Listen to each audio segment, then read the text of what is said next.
உங்களை வரவேற்பதில் மிக்க மகிழ்ச்சி. வழங்குவதற்காக நான் பிரியவதனா. இப்போ இருக்கிற இன்ஜினியரிங் ஸ்டூடெண்ட்ஸ்லாம் அவங்களோட சிலபஸை தாண்டி வேற என்னெல்லாம் தெரிஞ்சுக்கிட்டா இப்போ இருக்கிற சொசைட்டியில் சர்வை பண்ண முடியும் அப்படி சொல்லி நிறைய விஷயங்கள் பேசவிருக்கிறோம். அதற்காக நமது அரங்கிற்கு வருகை புரிந்திருக்கிறார் பேராசிரியர் பி. சுதாகர் அவர்கள், கல்வி ஆலோசகர். சார் வணக்கம். சார் வணக்கம் மேடம்.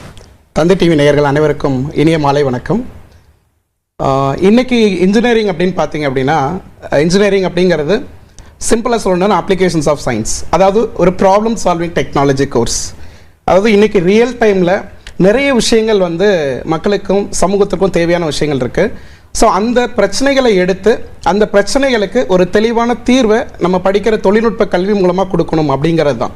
ஸோ அதுக்காக பார்த்தீங்க அப்படின்னா இன்னைக்கு இன்றைய பொழுதில் இன்னைக்கு இருக்கக்கூடிய சுச்சுவேஷன்ஸில் பார்த்தீங்க அப்படின்னா, இப்போ என்னோட கல்லூரியில் சாய்ராம் பொறியியல் கல்லூரியில் பார்த்தீங்க அப்படின்னா we are following the experiential learning. அதாவது எப்படின்னா அவங்க படிக்கும் பொழுதே எல்லாமே எக்ஸ்பெரிமெண்டல் ஓரியன்டாக, ப்ராக்டிக்கல் ஓரியன்டாக அவங்க அந்த கல்வியை கற்றுக்கிறாங்க. அது கற்றுக்கிறது மூலமாக அவங்களோட ஸ்கில்லும் டெவலப் ஆகும். அதன் மூலமாக என்னென்னா இருக்கக்கூடிய ப்ராப்ளம்க்கும் அவங்க சொல்யூஷன் கொடுக்க முடியும். இன்னொரு விஷயம் என்ன அப்படின்னு கேட்டிங்கன்னா, எங்களோட மாணவர்கள் எல்லாருமே பார்த்தீங்கன்னா இன்டர் டிசிப்ளினரி ப்ராஜெக்ட்ஸ் ஓரியன்டாக. ஏன்னா ஒரு ப்ராப்ளம் அப்படிங்கிறத எடுத்துக்கிட்டிங்க அப்படின்னா ஒரு பர்டிகுலர் ஓரியன்டான ஒரு குறிப்பிட்ட டொமைனை மட்டும் சார்ந்து இருக்காது. நீங்கள் ஃபார் எக்ஸாம்பிள் இப்போ மொபைல் தொழில்நுட்பத்தில் ஒரு ப்ராப்ளம், ஒரு அப்ளிகேஷன்ஸ் கண்டுபிடிக்கிறாங்க அப்படின்னா அது ஒன்லி சாஃப்ட்வேர் பேஸ்டாக மட்டும் இருக்காது. அது அந்த டிவைஸோட கம்பேட்டபிலிட்டி செக் பண்ணும், அந்த டிவைஸோட டிசைனுக்கு தகுந்த மாதிரி இருக்கணும். ஸோ இந்த மாதிரி ஹார்ட்வேர் ரிலேட்டடாகவும் இருக்கும். ஸோ ஒரு ஐடி ஒரு ஸ்டூடெண்ட் இருக்காங்க அப்படின்னா அவங்க they have to collaborate with design engineers like mechanical mechatronics ஸ்டூடெண்ட்ஸோடையும் எலக்ட்ரானிக் ஸ்டூடெண்ட்ஸ் கூடயும் ஆர்டிஃபிஷியல் இன்டெலிஜென்ஸ் ஸ்டூடெண்ட்ஸ் கூடயும் சேர்ந்து ஒரு இன்டர் டிசிப்ளினரி ப்ராஜெக்ட்ஸாக பண்ணும் பொழுது அவங்க அந்த ப்ராப்ளமுக்கு சொல்யூஷன்ஸ் கண்டுபிடிக்க முடியும். ஸோ அவங்க படிக்கும் பொழுதே அவங்க இந்த experiential learning with collaborative learning மெத்தடாலஜியை ஃபாலோ பண்ணாங்க அப்படின்னா கண்டிப்பாக அவங்களோட லேர்னிங் பாரடைசம் இன்னும் இன்க்ரீஸ் ஆகும். ஓகே சார், சமூக வளர்ச்சியில் பொறியியல் மாணவர்களோட பங்கு எப்படி இருக்கு சார்? கண்டிப்பாக. ஏன்னா இன்னைக்கு நம்மளோட பாரத திருநாட்டில் பார்த்தீங்க அப்படின்னா இன்றைய பொழுதுல பார்த்தீங்க அப்படின்னா digital India, make in India, இந்த மாதிரி நிறைய விஷயங்களை முன்னெடுத்து போய்கிட்டு இருக்கிற காலகட்டங்களில் சமுதாய வளர்ச்சி அப்படிங்கிறது ரொம்ப ரொம்ப முக்கியம். அதில் இளைஞர்களின் பங்கு. இந்த இடத்துல நான் ஒரு முக்கியமான ஒரு விஷயத்தை சொல்லணும்னு நினைக்கிறேன். நம்மளோட பாரத பிரதமர் பண்டித ஜவஹர்லால் நேரு சொன்ன மாதிரி நாளைய இந்தியா இன்றைய இளைஞர்கள் கையில் அப்படின்னு சொல்லிட்டு. ஸோ இன்றைய இளைஞர்கள் அவங்களோட இன்ஜினியரிங் படிப்பில் அந்த தொழில்நுட்பத்தை படித்த படிப்பை கண்டிப்பாக ஒரு சமூகத்துக்கு பயன்படுற மாதிரி கொண்டு போய் சேர்க்கணும் அப்படிங்கிறது தான். இப்போ இதை எப்படி சார் செயல்படுத்த முடியும் ஒரு இன்ஜினியரிங் கல்லூரியில் அப்படின்னு பார்த்தீங்க அப்படின்னா நிறைய விஷயங்கள் நாங்கள் ஃபாலோ பண்ணிகிட்டு இருக்கோம். லைக் அவங்களோட தனித்திறமைகளை வளர்க்குறதுக்காக நிறைய கிளப்ஸ், அவங்க அகாடமிக்கில் ரெகுலர் கரிக்குலம் படிச்சுட்டு இருப்பாங்க, அந்த சிலபஸ் எல்லாத்தையுமே படிக்கிறாங்க. படித்த படிப்பை நான் ஏற்கனவே சொன்ன மாதிரி அப்ளிகேஷன்ஸ் ஆஃப் சயின்ஸ் தான் இன்ஜினியரிங் அப்படின்னு சொல்லிட்டு. ஸோ இதை எங்கேயாவது கொண்டு போய் அப்ளை பண்ணணும். அப்ளை பண்ணுறது எங்கே பண்ணுவாங்க அப்படின்னு கேட்டிங்கன்னா they have to go for the internships. So internships ரொம்ப ரொம்ப ரொம்ப முக்கியம். ஒரு மாணவர் படிக்கிறார் அப்படின்னா அவர் 4 வருஷம் படிப்பை முடிச்சுட்டு வெளியில் போகிறப்ப அந்த தொழில்நுட்பத்தை அவங்க கற்றுக்கிட்டு முழுமையாக அவங்க அந்த தொழில்நுட்பத்தோடு வெளியில் போனால் தான் சமூகத்துக்கு பயன்படுற மாதிரி இருக்கும். இது எப்படி சமூகத்தோட கனெக்ட் பண்ணுறோம் அப்படின்னு பார்த்தீங்கன்னா நம்மளோட நியூ எஜுகேஷன் பாலிசியில் பார்த்தீங்கன்னா RPLன்னு சொல்லுவோம், ரெகக்னிஷன் ஆஃப் ப்ரையர் லேர்னிங். அதாவது முன்னாடிலாம் லேர்னிங் மெத்தடாலஜி எப்படி இருந்தது அப்படின்னா இன்ஃபார்மல் லேர்னிங்காக இருந்தது. அதுக்கப்புறம் தான் கொஞ்சம் கொஞ்சமாக குருகுல கல்வியிலேருந்து ஆரம்பித்து இன்றைக்கி ஃபார்மல் லேர்னிங் மெத்தடாலஜி வந்துருச்சு. ஸோ ஃபார்மல் லேர்னிங் அப்படிங்கிறது நான் ஒரு படிப்பை படிக்கிறேன், நான் படிப்பை படிக்கிறதுக்காக எனக்கு ஒரு கரிக்குலம் அண்ட் சிலபஸ் இருக்குது, அண்ட் அந்த படிப்பை எவாலுவேட் பண்ணுறதுக்கு ஒரு எக்ஸாமினேஷன் மெத்தடாலஜி இருக்குது, அண்ட் அந்த எக்ஸாமினேஷன் மெத்தடாலஜியை ஃபாலோ பண்ணி எனக்கு சர்டிஃபிகேஷன் கொடுக்குறாங்க. இன்ஃபார்மல் லேர்னிங் அப்படிங்கிறது என்னன்னா அனுபவ அறிவு. முன்னாடி நம்மளோட மூதாதையர்கள், நம்மளோட பெற்றோர்கள், தாத்தாக்கள், பாட்டிகள் அவங்களோட அனுபவ அறிவு பார்த்தீங்கன்னா நம்ம நிறைய பேரை சொல்லுவோம் படிக்காத மேதைகள் அப்படின்னு சொல்லிட்டு. ஸோ அந்த இன்ஃபார்மல் லேர்னிங்கும் அந்த இன்ஃபார்மல் லேர்னிங்கில் இருக்கக்கூடிய கேப்பை ஃபில்ஃபில் பண்ணுறதுக்காக தான் இந்த ப்ரையர் லேர்னிங் அப்படிங்கிற மெத்தடாலஜி. ஸோ இப்போ இந்த இன்டர்ன்ஷிப் அப்படிங்கிறது பார்த்தீங்க அப்படின்னா இன்டர்ன்ஷிப் எப்படி ஃபாலோ பண்ணுறோம் அப்படின்னு பார்த்தீங்கன்னா நம்மளோட all India council for technical education internship பாலிசினே ஒரு ஃப்ரேம் ஒர்க் கொடுத்துருக்காங்க.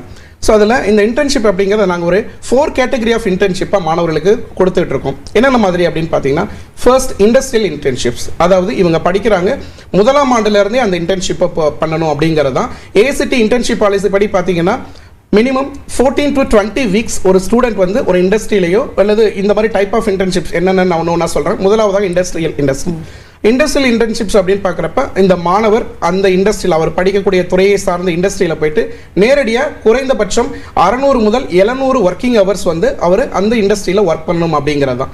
ஸோ இது ஃபஸ்ட்டு இண்டஸ்ட்ரியில் போய் பண்ணுவாங்க. எந்த மாதிரி இண்டஸ்ட்ரீஸ்க்கு போவாங்க அப்படின்னா உதாரணத்துக்கு சாய்ராம் பொறியியல் கல்லூரி பார்த்தீங்க அப்படின்னா நம்ம திருமுடிவாக்கம் அம்பத்தூர்ல நிறைய கம்பெனிகள் இருக்கு. டைமான் ஐமான் சொல்லுவோம். Thirumudivakkam industrial estate manufacture association and Ambattur industrial estate manufacture association. அதுல கிட்டத்தட்ட ஒரு 600-700 தொழிற்சாலைகளுக்கு மேல MOU சைன் பண்ணியிருக்கோம். ஒரு புரிந்துணர்வு ஒப்பந்தம் சைன் பண்ணியிருக்கோம். ஸோ அதன் மூலமா குறைந்தபட்சம் 45 நாட்கள் முதல் 150 நாட்கள் வரைக்கும் எங்களோட மாணவர்கள் அந்த இண்டஸ்ட்ரியில போயிட்டு அந்த ஒர்க்கை கத்துக்கிறாங்க. அடுத்தது பாத்தீங்க அப்படின்னா ரிசர்ச் இன்டர்ன்ஷிப்ஸ் அப்படிங்கிறது. அதாவது ஒரு சில மாணவர்கள் பாத்தீங்கன்னா அவங்களோட துறை எல்லாருக்குமே வந்து அந்த இண்டஸ்ட்ரியில வாய்ப்பு இருக்காது. ஸோ இவங்க ரிசர்ச் இன்டர்ன்ஷிப்ஸ்க்கு போவாங்க. லைக் IITs, NITs அதோட ரிசர்ச் லேபரட்டரிஸ்க்கு போவாங்க. மூன்றாவதா பாத்தீங்க அப்படின்னா இனோவேஷன் அண்ட் ஆண்டர்பிரினர்ஷிப். இது ஒரு டைப் ஆஃப் இன்டர்ன்ஷிப்ஸ். ஸோ இதை ப்ரமோட் பண்றது எப்படி சார் அப்படின்னு கேட்டீங்கன்னா, சாய்ராம்ல பாத்தீங்க அப்படின்னா we have very big incubation center. One of the very big incubating institution is Sairam. So இன்குபேஷன்ல பாத்தீங்க அப்படின்னா கிட்டத்தட்ட 107க்கு மேல நிறைய ஸ்டார்ட் அப் கம்பெனிஸ் இருக்கு. அதுல கிட்டத்தட்ட 65% எங்கள் மாணவர்களோட ஸ்டார்ட் அப் கம்பெனிஸ். அது மூலமா அவங்க இன்னோவேஷன் அண்ட் ஆண்டர்பிரினர்ஷிப்பை ப்ரமோட் பண்ணிட்டு இருக்கோம். நாலாவதா பாத்தீங்கன்னா முக்கியமான விஷயம், இதுதான் நீங்க கேட்ட கேள்விக்கான தெளிவான பதிலா இருக்கும்னு நினைக்கிறேன். அதாவது இளைஞர்களோட பங்கு இன்னைக்கு சமூக வளர்ச்சியில் எப்படின்னு கேட்குறீங்களா? ஸோ இந்த கம்யூனிட்டியவும் இந்த இண்டஸ்ட்ரியும் எப்படி நம்ம கனெக்ட் பண்ணுறோம் அப்படின்னா through this higher education institutions மூலமாக தான். ஸோ அதுக்கு NGO and social responsibility activities இன்டர்ன்ஷிப்ஸ்னு சொல்லுவோம்.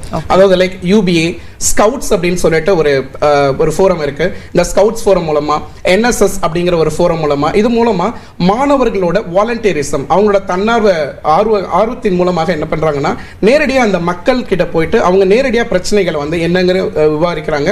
ஸோ அந்த விஷயத்தை கேட்டுட்டு அதன் மூலமா அவங்க கிட்ட இருக்கிற day to day life problem, உதாரணத்துக்கு இப்போ ஒரு தெருவில் பார்த்தீங்கன்னா குடிநீர் குழாய்கள் வந்து சரியா மூடப்படாமல் இருக்கலாம். நிறைய நாட்கள் பயன்படுத்துறதுனால துருப்பிடிச்சு அது சரியா மூடப்படாமல் ஏதாவது லூஸ் கனெக்ட் இருக்கலாம். ஸோ அப்போ அதுக்கு என்ன பண்ணலாம் அப்படின்னா இவங்க படித்த தொழில்நுட்பத்தின் மூலமா ஒரு IoT தொழில்நுட்பத்தின் மூலமாகவோ இல்லது இவங்க படித்த வேற ஒரு எம்பெடட் டெக்னாலஜி தொழில்நுட்பத்தின் மூலமாக என்ன பண்ணலாம், அதுக்கு ஒரு டிவைஸ் கண்டுபிடிக்கலாம், ஆட்டோமேட்டிக் ஸ்ட்ரீட் லைட்.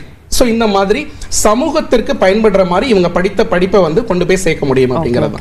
இந்த நேரத்தில் நம்ம கூட ஒரு காலர் இணைஞ்சிருக்காங்க சார். தஞ்சாவூர்ல இருந்து பிரகதீஸ்வர் இணைஞ்சிருக்காங்க. பிரகதீஸ்வர், உங்களோட சந்தேகத்தை சார்ட்ட கேட்கலாம். Hello, good evening sir. Good evening Pragadeeswar, சொல்லுங்க சார். நான் இப்போ வந்து கரெக்டாக 12th படிச்சுட்டு இருக்கேன். ஜேஇக்காக ப்ரிப்பேர் பண்ணிட்டு இருக்கேன் sir. Suppose IIT NIT seat கிடைச்சிச்சுன்னா எது வந்து பெஸ்ட்டாக இருக்கும் சார் படிக்க? கண்டிப்பாக நீங்கள் JEE அப்படிங்கிறப்ப மெயின்ஸ் அண்ட் அட்வான்ஸ்டு ரெண்டுமே அட்டன் பண்ணுவீங்க. மெயின்ஸ் கிளியர் பண்ணிங்கன்னா அடுத்து அட்வான்ஸ்டு போவீங்க. மெயின்ஸ் கிளியர் பண்ணீங்க அப்படிங்கிறப்ப உங்களுக்கு NITs அந்த மாதிரி கல்லூரிகள், NITஸில் இருக்கக்கூடிய இந்தியாவில் இருக்கக்கூடிய கிட்டத்தட்ட ஒரு 30க்கும் மேற்பட்ட NITஸில் உங்களுக்கு பொறியியல் படிக்கிறதுக்கான வாய்ப்புகள் இருக்குது. அதே மாதிரி அட்வான்ஸ்டு கிளியர் பண்ணீங்க அப்படின்னா IITஸில் இந்தியன் இன்ஸ்டியூட் ஆஃப் டெக்னாலஜின்னு சொல்லக்கூடிய IITஸில் படிக்கக்கூடிய வாய்ப்புகளும் உங்களுக்கு நிறையவே இருக்குது. ஸோ நீங்கள் இப்போ ஆல்ரெடி வந்து JEE எக்ஸாம்ஸ் முடிஞ்சிருச்சுன்னு நினைக்கிறேன். நீங்கள் 12வது இப்போ படிக்க போகிறீங்களா இல்லை படித்து முடித்துட்டீங்களா? இப்போ தான் சார் 12th படிச்சுட்டு இருக்கேன். இப்போ அதாவது 11th 12th போகிறீங்க கரெக்டாக? ஆமாம் சார். ஓகே தம்பி. அட்வான்ஸ்டு விசஸ் நீங்கள் நல்லா ப்ரிப்பேர் பண்ணுங்க. JEEல 2 லெவல் எக்ஸாம்ஸ் இருக்கு, மெயின்ஸ் அண்ட் அட்வான்ஸ்டு எக்ஸாம். மெயின்ஸ்ல நல்ல மார்க் எடுத்து NIT போகுதுன்னு நினச்சி அதில் படித்தோம்னா அதில் பெஸ்ட் கோர்ஸ்னா எது சார்? பெஸ்ட் கோர்ஸுங்கிறது பார்த்தீங்க அப்படின்னா உங்களுக்கு என்ன முதல்ல திறமைகள் இருக்குது அப்படிங்கிறத பாருங்கள். உங்களோட இன்ட்ரெஸ்ட் தகுந்த மாதிரி நீங்கள் கோர்ஸை சூஸ் பண்ணுங்கள். ஏன்னா பொறியியல்னு எடுத்துட்டிங்கன்னா கிட்டத்தட்ட 113க்கு மேற்பட்ட கோர்சஸ் இருக்குது. நம்மளுக்கு தெரிந்தது ஒரு 10லேருந்து 15 கோர்சஸ் தான். Computer science, data science, machine learning, mechanical, civil, electrical இப்படின்னு சொல்லிட்டு இதை தவிர நிறைய கோர்சஸ் இருக்குது. நிறைய ஸ்பெஷலைசேஷன் கோர்சஸ்லாம் இருக்குது. நிறைய கோர் பிரான்ச்சஸ் இருக்குது. ஆப்பர்ச்சுனிட்டிஸ் நிறைய இருக்கக்கூடிய கோர்சஸ் இருக்குது. நீங்கள் இப்போது ட்ரெண்டிங்கில் இருக்கிற கோர்சஸை தாண்டி நீங்கள் உங்களுக்கு ஆர்வம் எதில் இருக்குன்னு பாருங்கள். உங்களுக்கு நல்ல டிராயிங் வருமா, நல்ல மேத்தமெட்டிக்கல் அனாலிட்டிக்கல் ஸ்கில்ஸ் இருக்கா, நல்ல டிசைனிங் ஸ்கில்ஸ் இருக்கா, நல்ல கம்யூனிகேஷன் ஸ்கில்ஸ் இருக்கா, இல்லை சாஃப்ட்வேரில் இன்ட்ரெஸ்ட் இருக்கா, இந்த மாதிரி உங்களோட ஸ்கில்ஸை பேஸ் பண்ணி நீங்கள் கோர்ஸை சூஸ் பண்ணலாம். Okay sir. அடுத்ததா திருவள்ளூர்ல இருந்து ராமலிங்கம் இணைஞ்சிருக்காங்க. சார் ராமலிங்கம், உங்களோட டவுட்டா சார்ட்ட கேட்கலாம். வணக்கம் சார். வணக்கம் ஐயா, சொல்லுங்க. எங்க பொண்ணு வந்து JEEல 83 மார்க் வாங்கியிருக்காங்க. நல்லதுங்கய்யா. அட்வான்ஸ் ப்ரிப்பேர் பண்ணியிருக்காங்க, அதாவது கோச்சிங் கொடுத்துருக்காங்க. ஓகே, கோச்சிங் போயிருக்காங்க. சரிங்க. மேற்கொண்டு அவங்க என்ன வேலைவாய்ப்புக்கு ஏற்ற படிப்பு என்ன படிக்கலான்றது அவங்க 12th என்ன பிரிவு எடுத்திருந்தாங்கன்னு தெரிஞ்சுக்கலாம் ஐயா? முதல் குரூப்பா, இரண்டாம் குரூப்பா? கெமிஸ்ட்ரி, பயாலஜி தான். Biology maths. Okay okay. நான் ஏற்கனவே சொன்ன மாதிரி தான், முதல்ல அவங்களுக்கு என்ன ஆர்வம் இருக்குங்கிறத பாருங்கள். ஏன்னா நம்ம ஒவ்வொருத்தரும் ஒரு மாதிரி கோர்சஸை சஜஸ்ட் பண்ணுறதை தாண்டி அவங்களுக்கு ஒரு ஆர்வம்னு ஒன்று இருக்குல்ல, அந்த ஆர்வத்தின் வழி அவங்க வந்து அதை முன்னெடுத்து அதுக்கு சம்மந்தமான ஒரு படிப்பை தேர்ந்தெடுத்தாங்க அப்படின்னா கண்டிப்பாக நல்ல வேலைவாய்ப்பு எல்லா துறைக்குமே இருக்குங்கய்யா. இப்போ பயோ அண்ட் மேக்ஸ் படிச்சிருக்கிறதுனால கண்டிப்பாக அவங்களுக்கு இன்ஜினியரிங்கில் அவங்க பேசிக்காக இப்போ எல்லாரும் எடுக்கிற மாதிரி கம்ப்யூட்டர் ஸ்ட்ரீம்ஸில் இருக்கக்கூடிய கோர்சஸும் எடுக்கலாம். Example IT, computer science, data science இதெல்லாமே படிக்கலாம். மேக்ஸில் ஆர்வம் இருந்தது அப்படின்னா, இல்லை அவங்களுக்கு ஃபிசிக்ஸ் இன்ட்ரெஸ்ட் நிறைய இருக்குது அப்படின்னா communication, electronics and communication, electrical and electronics engineering, அரசு வேலைவாய்ப்புகள் அதிகமாக இருக்கக்கூடிய துறைகள். மேலும் இன்னைக்கு பெண் அப்படிங்கிறதுனால இன்னொரு கூடுதல் தகவலும் நான் சொல்கிறேன். இன்னைக்கு பெண்களுக்கு ஒரு தொழிற்சாலையிலையும் பார்த்தீங்க அப்படின்னா 5% இடஒதுக்கீடு இருக்குது. அவங்களுக்கு இந்த மாதிரி கோர் பிரான்ச்சஸ் எடுக்கிறப்ப லைக் மெக்கானிக்கல், மெக்கட்ரானிக்ஸ் இந்த மாதிரி துறைகள்லையும் வேலைவாய்ப்புகள் அதிகமாகவே இருக்குது. முடிஞ்சால் அவங்களுக்கு நல்ல டிசைனிங் அண்ட் மேக்ஸ் ஸ்கில்ஸ் இருந்தது அப்படின்னா தாராளமாக மெக்கானிக்கல் அண்ட் மெக்கட்ரானிக்ஸ் கூட தாராளமாக எடுக்க முடியும். அடுத்ததா த்ரூஹிதா அணைஞ்சிருக்காங்க. சார் த்ரூஹிதா, உங்களோட சந்தேகத்தை சார்கிட்ட கேட்கலாம்.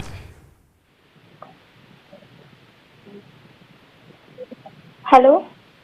வணக்கம், சொல்லுங்கம்மா த்ரோஹிதா. ஹலோ சார், இப்போ வந்து நான் டெக்ஸ்டைல் 12th முடிச்சுட்டேன். டெக்ஸ்டைல் இன்ஜினியரிங் எடுக்கலான்னு இருக்கேன். ஆனால் வந்து எடுக்காம இல்லையான்னு டவுட்டாக இருக்குங்க சார். 12th என்ன பிரிவுமா படிச்சிருந்தீங்க? ஃபர்ஸ்ட் குரூப்பா செகண்ட் குரூப்பா? சிஎஸ் மேக்ஸுங்க sir. CS maths second group படிச்சிருக்கீங்க. எவ்வளவு கட் ஆஃப் மதிப்பெண்கள் நீங்கள் எதிர்பார்க்குறீங்க? சார் எப்படி இருந்தாலும் ஒரு 150, 160 அந்த மாதிரி வருங்க சார். 150, 160 அந்த ரேஞ்சில் எதிர்பார்க்குறீங்க. ஓகே, நீங்கள் விருப்பம் எடுக்கணும்னு நினைக்கிறது வந்து டெக்ஸ்டைல் டெக்னாலஜிங்களா? ஆமாங்க சார். ஆனால் வந்து சில பேர் வந்து இதுக்கு ஸ்கோப் இருக்குங்கிறாங்க. ஆனால் வந்து இதுக்கு முன்னாடி படிச்சவங்க வந்து அதுக்கு ஸ்கோப் இல்லை, அவ்வளோக்கா ஜாப் இருக்காது, நீங்கள் வேற வேணா எடுத்து படிங்க அப்படிங்கிறாங்க. ஆனால் எனக்கு இன்ட்ரெஸ்ட் இருக்காது, எடுக்கலாமா வேணாமா ஒரு டவுட்டே இருக்குங்க சார். கண்டிப்பாக 100% நீங்கள் எடுக்கலாம். ஸ்கோப் அப்படிங்கிறது அறியாமையில் சொல்கிறது தான் ஒரு விஷயம்தான். எல்லா துறைக்குமே இருக்குது. நம்ம இன்றைக்கி உட்காந்து இவ்வளோ மாடர்னாக, இவ்வளோ பெரிய டெக்னாலஜியில் இவ்வளோ மாடர்னாக நம்ம வியர் பண்ணி நல்ல க்ளோத்ஸ்லாம் போட்டுட்ருக்கோம். ஸோ இவ்வளோ பெரிய விஷயங்கள் நடக்குது அப்படின்னா பின்னாடி இருக்கக்கூடிய தொழில்நுட்ப வல்லுநர்களும் அதற்குரிய பொறியாளர்கள் தான். ஒரு மாடர்னும் டிசைனிங்கும் வரதுக்கு அவங்க எவ்வளவோ சிரத்தை எடுத்துக்கிட்டு இருக்காங்க. ஸோ நிறைய கல்லூரிகள் அந்த மாதிரி படிப்புகள் கிடையாது. குறைந்தபட்சம் எனக்கு தெரிஞ்சு தமிழ்நாட்டில் 440 பொறியியல் கல்லூரிகளில் 20க்கும் குறைந்த கல்லூரிகளில் தான் அந்த டெக்ஸ்டைல் டெக்னாலஜிஸ் இருக்குது. கோயம்புத்தூர் பேஸில் இருக்கக்கூடிய காலேஜஸில் நீங்கள் எடுத்தீங்க அப்படின்னா உங்களுக்கு எக்ஸ்போஷரும் நிறைய இருக்கும். மிகப்பெரிய கல்லூரிகள் எல்லாம் இருக்கு. அந்த மாதிரி உங்களுக்கு வாய்ப்பு கிடைச்சதுன்னா அந்த மாதிரி கல்லூரி நல்ல மதிப்பெண் எடுத்தீங்கன்னா நீங்க கண்டிப்பா அந்த மாதிரி கல்லூரியில் எடுக்க முடியும். ஒரே ஒரு விஷயம் என்ன அப்படின்னா, இந்த மாதிரி ஸ்பெஷலைஸ்டு கோர்சஸ் எடுக்கும் பொழுது நல்ல கல்லூரியை தேர்வு செய்வது ரொம்ப ரொம்ப முக்கியம். உங்களுக்கு நல்ல கட் ஆஃப் மதிப்பெண் கிடைச்சதுன்னா கவர்மெண்ட் கவுன்சிலிங் மூலமாகவே நீங்கள் எடுத்துக்கலாம். அப்படி இல்லைன்னா நல்ல கல்லூரிகளை தயவு செய்து மிஸ் பண்ணிடாதீங்க. அந்த நல்ல கல்லூரிகளில் நிர்வாக இடஒதுக்கீட்டில் கூட நீங்கள் தாராளமாக சேர்ந்துக்கலாம், நல்ல மதிப்பெண் இருந்தது அப்படின்னா. ஏன்னா அங்கே சேரும்பொழுது அதுக்குரிய லேப் ஃபெசிலிட்டிஸ் இருக்கும், நல்ல எக்ஸ்பீரியன்ஸ்டு ஃபேக்கல்ட்டி மெம்பர்ஸ் இருப்பாங்க. நீங்கள் படிக்கும் பொழுதே அந்த ஸ்கில்லோட வெளியில் வரும்பொழுது படிக்கும் பொழுதே அந்த ஸ்கில்ஸையும் கற்றுக்கலாம். ஸோ நல்ல முறையில் நீங்கள் ஒரு வேலைவாய்ப்பை தேடி போகலாம் அல்லது வேலைவாய்ப்பை உருவாக்கி கொள்ள முடியும் அந்த மாதிரி படிப்புகள்லாம். என்ன படிக்கலாம் நிகழ்ச்சியில் என்ஜினியரிங் பத்தி இன்னும் நிறைய விஷயங்கள் பேசவிருக்கிறோம். அதற்கு முன்னதாக ஒரு சிறிய இடைவேளை.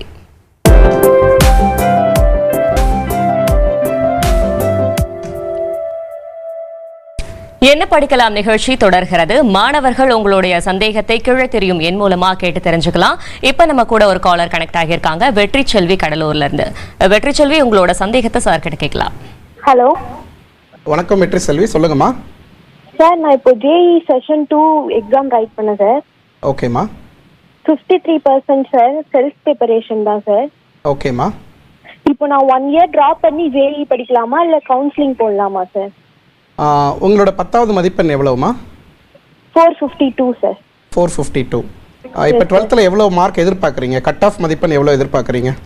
Cut off 170 to 180 sir.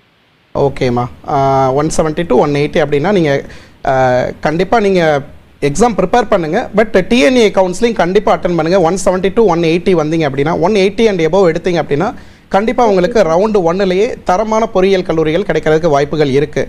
நீங்கள் கண்டிப்பாக உங்களுக்கு ரொம்ப பேஷனேட்டாக நான் ஐஐடிஸ் என்ஐடிஸில் தான் படிக்கணும் அப்படின்னா உங்களுக்கு சில வழிமுறைகள் தெரிஞ்சிருந்தது இல்லை வசதிகள் இருந்தது அப்படின்னா நீங்கள் வந்து ப்ரிப்பரேஷன்ஸ் ஏதாவது ஒரு கோச்சிங் சென்டர் மூலமாக ஐஐடிஸ் என்ஐடிஸ்க்கு நீங்கள் ட்ரை பண்ணலாம் ப்ரிப்பரேஷன்ஸ் இது பண்ணி. பட் ஓராண்டு காலம் அப்படிங்கிறது ரொம்ப ரொம்ப பெரிய விஷயம். அதை வந்து நம்ம ஒரு ரிஸ்க் எடுக்கிறது அப்படிங்கிறது.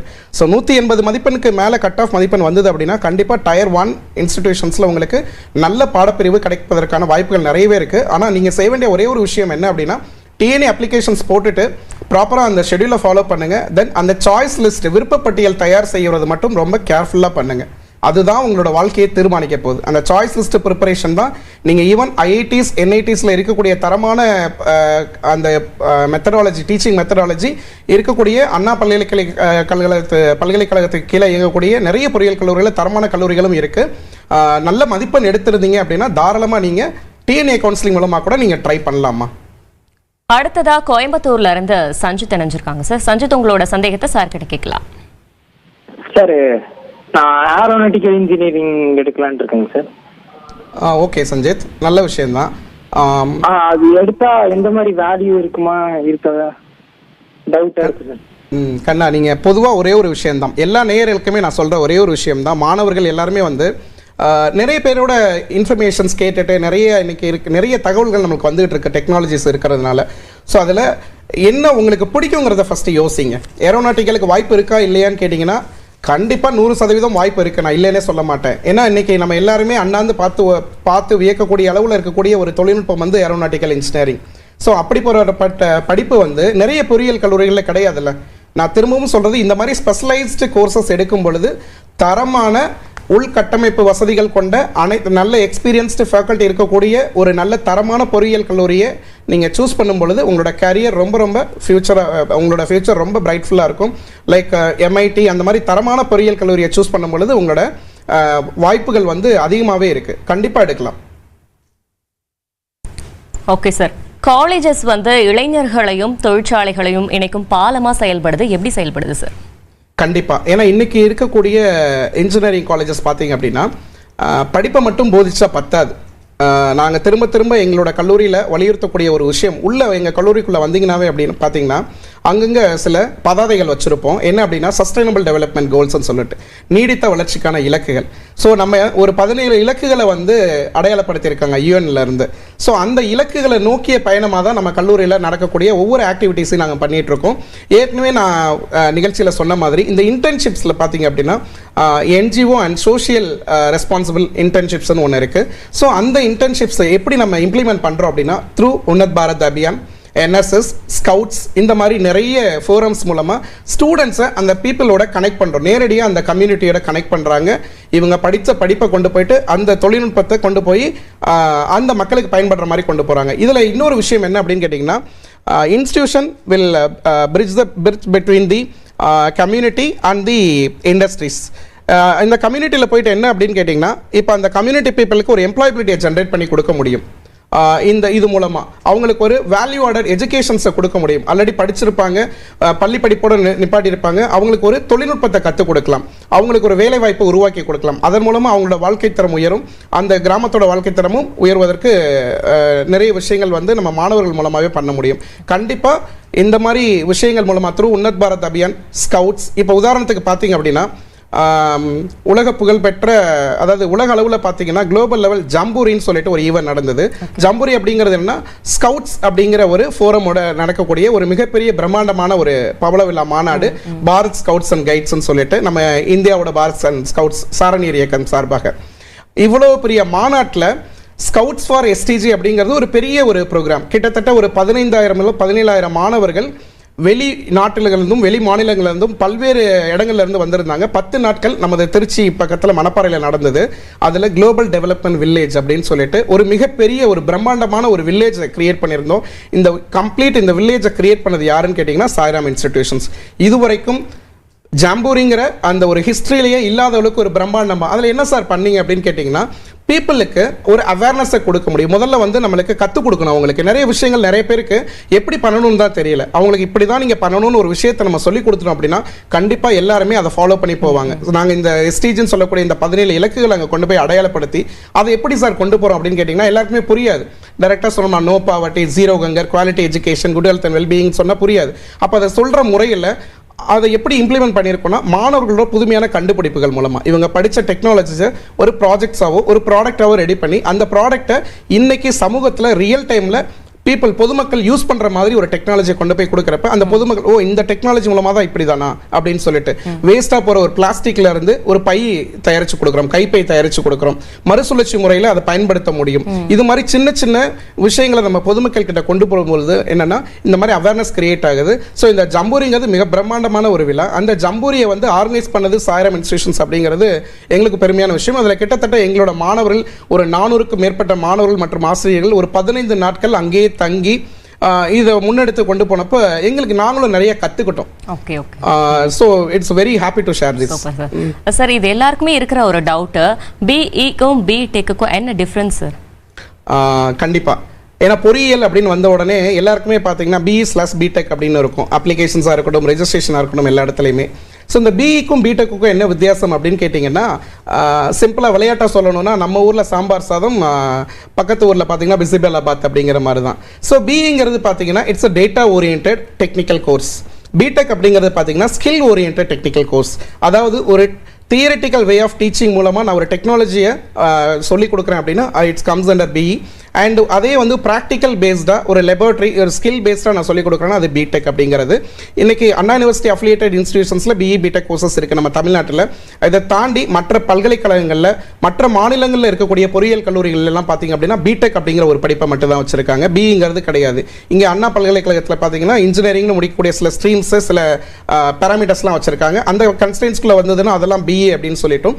டெக்னாலஜி பேஸ்டாக இருக்கிறது எல்லாமே பிடெக்னு வச்சுருக்கோம். வித்தியாசம் எதுவும் கிடையாது. அதில் ப்ராக்டிக்கல் சப்ஜெக்ட்ஸ் கொஞ்சம் கூடுதலாக இருக்கும். பட் இப்போ இருக்கிற 2023 ரெகுலேஷன்ஸில் பார்த்தீங்கன்னா ஆல்மோஸ்ட் எல்லாமே சிமிலர் தான். அந்த பேர் அப்படியே விளங்கிக்கிட்டு இருக்கு. ஓகே சார், இன்ஜினியரிங் பற்றி நிறைய விஷயங்கள் ஷேர் பண்ணிக்கிட்டீங்க. ரொம்ப நன்றி சார். வாய்ப்புக்கு நன்றி. அனைவருக்கும் வணக்கம்.